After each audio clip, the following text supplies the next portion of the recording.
اپنے وقت یہ ایک طاقتور اور ترقی یافتہ قوم تھی۔ ان کے بادشاہوں کا لقب طبا ان کے اقتدار کے تسلسل کی علامت تھا۔ قرآن اور تاریخ میں ان کے ذکر سے یہ واضح ہوتا ہے کہ قوم طبا نے عظیم تمدن قائم کیا، لیکن اپنے کفر اور نافرمانی کی وجہ سے اللہ کے عذاب کا شکار ہوئیں۔ قوم طبا کا ذکر قرآن مجید میں سورہ دخان میں ان اقوام کے تناظر میں کیا گیا ہے جنہوں نے اپنے رسولوں کی دعوت کو جھٹلایا اور اللہ کے عذاب کا شکار ہوئیں۔ سورہ دخان آیت نمبر 37 میں ہے، کیا یہ لوگ بہتر ہیں یا قوم طبا اور ان سے پہلے کے لوگ؟ ہم نے انہیں ہلاک کر دیا، بے شک وہ مجرم تھے۔ یہ آیت پچھلی قوموں کے انجام کو موجودہ انسانوں کے لیے ایک سبق اور عبرت کے طور پر پیش کرتی ہے۔ یہاں سوالیہ انداز میں یہ بات کہی گئی ہے، کیا یہ لوگ یعنی قریش یا کفار قوم طبا اور ان سے پہلے کی اقوام سے بہتر ہیں؟ ان اقوام کو ان کے جرائم، کفر اور سرکشی کی وجہ سے ہلاک کیا گیا۔ طبا اور اس کی قوم کی طاقت و عظمت کے باوجود ان کی سرکشی اور اللہ کے احکامات سے روگردانی انہیں ہلاکت کا شکار بنا گئی۔ سورہ قاف میں قوم طبا کا ذکر ان اقوام کے ساتھ کیا گیا ہے جو اپنے گناہوں کی وجہ سے اللہ کے عذاب میں مبتلا ہوئیں۔ سورہ قاف کی آیت نمبر 14 میں ہے، اور اصحاب ایکا اور قوم طبا بھی ہلاک کیے گئے، ان سب نے رسولوں کو جھٹلایا، پس میرا عذاب ان پر لازم ہو گیا۔ ناظرین، طبا بادشاہ اپنے وقت کے بڑے دانشمند اور علم دوست حکمران تھے۔ وہ علمی ترقی، حکومتی نظام اور تمدنی ترقی میں مہارت رکھتے تھے۔ وہ اپنے دور کے بہترین ماہرین اور حکماء کی صحبت میں رہتے اور اپنی سلطنت کی مضبوطی کے لیے ان کی رہنمائی حاصل کرتے تھے۔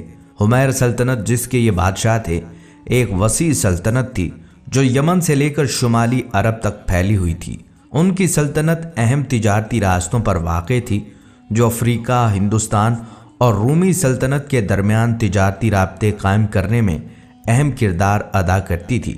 طبا بادشاہوں کے دور میں زراعت اور آبپاشی کے نظام کو ترقی دی گئی، خاص طور پر مارب ڈیم جیسا شاندار آبی ذخیرہ تعمیر کیا گیا۔ طبا بادشاہوں میں سے کچھ نے توحید اور اللہ کی عبادت کی دعوت دی جو ان کے وقت میں غالب بت پرستی کے خلاف تھی۔ تاریخی روایات کے مطابق طبا بادشاہوں میں طبا اسد ابو قرب نے توحید کی دعوت دی اور خود بھی اللہ پر ایمان لایا۔ کہا جاتا ہے کہ انہوں نے مکہ اور مدینہ کا سفر کیا اور وہاں اللہ کے پیغمبروں کی تعلیمات سے متاثر ہو کر توحید کو اپنایا۔ یمن کا وہ طبا بادشاہ کہ جس کا ذکر قرآن پاک میں ملتا ہے، یہ وہ واحد بادشاہ تھا جو اللہ تبارک و تعالیٰ کی وحدانیت پر ایمان لے کر آیا، لیکن اس کی قوم اللہ تبارک و تعالیٰ کی وحدانیت پر ایمان نہ لائی اور اپنے کفر و شرک کی وجہ سے ہلاک اور برباد کر دی گئی۔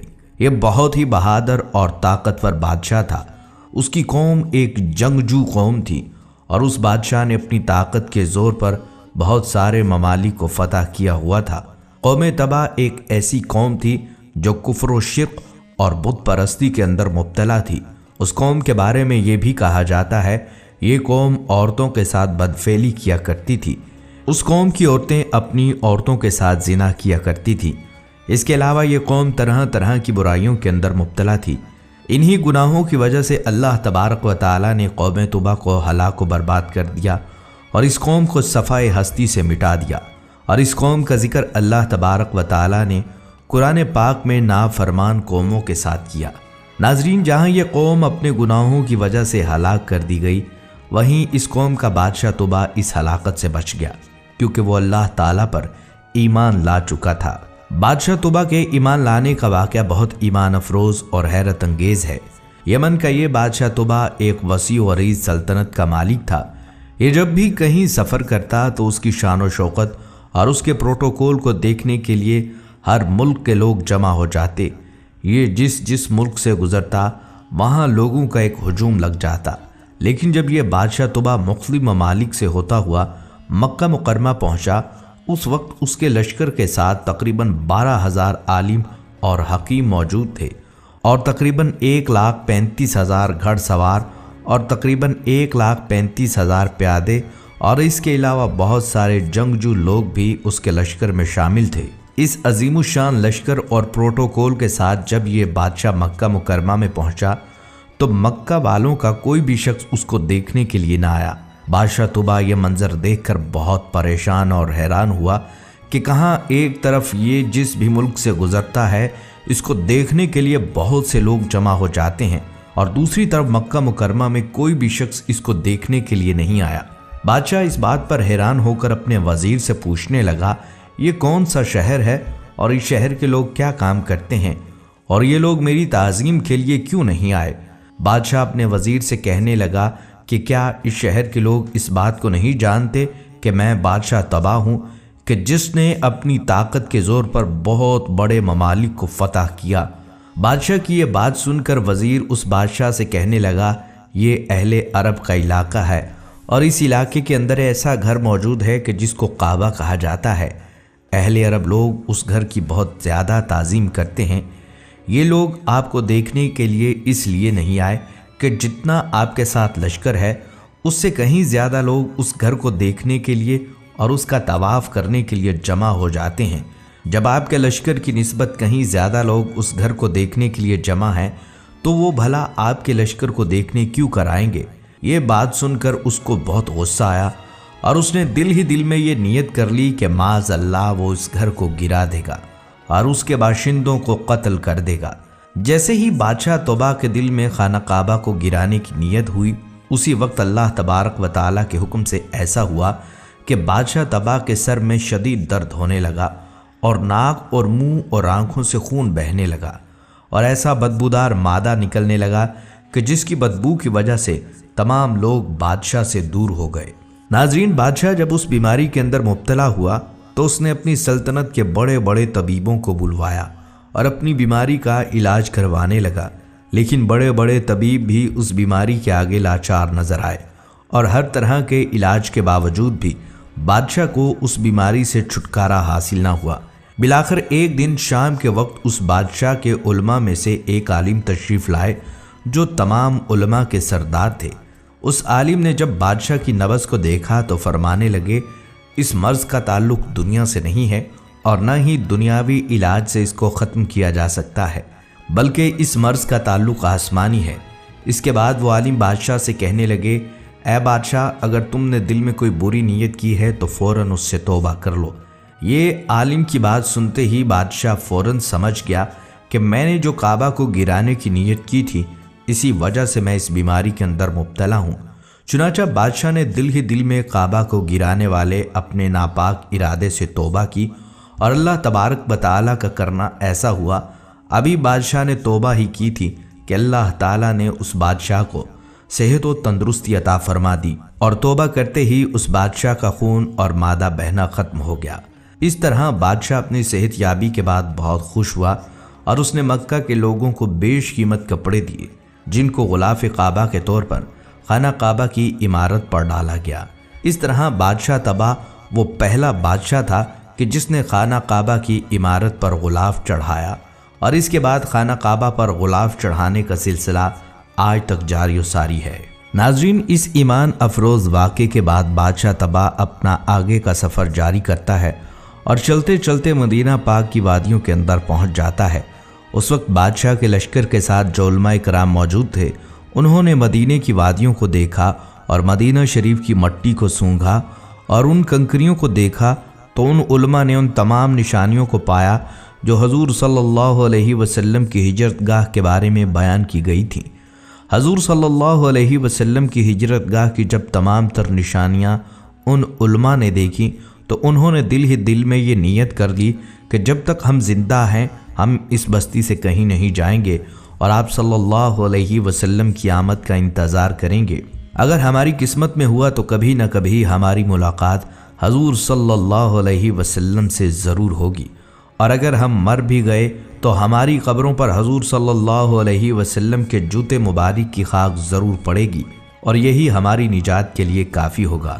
ناظرین، یہ بات سن کر اس بادشاہ نے تمام تر علماء کے لیے اسی مقام پر مکان بنوائے اور حضور صلی اللہ علیہ وسلم کی پاک ذات کے لیے 2 منزلہ عالی شان مکان بھی تعمیر کروایا، اور اس بادشاہ نے تمام علماء کو یہ وصیت کی کہ جب ہمارے پیارے نبی حضرت محمد صلی اللہ علیہ وسلم اس دنیا میں تشریف لائیں تو یہ مکان آپ صلی اللہ علیہ وسلم کی آرام گاہ ہوگا۔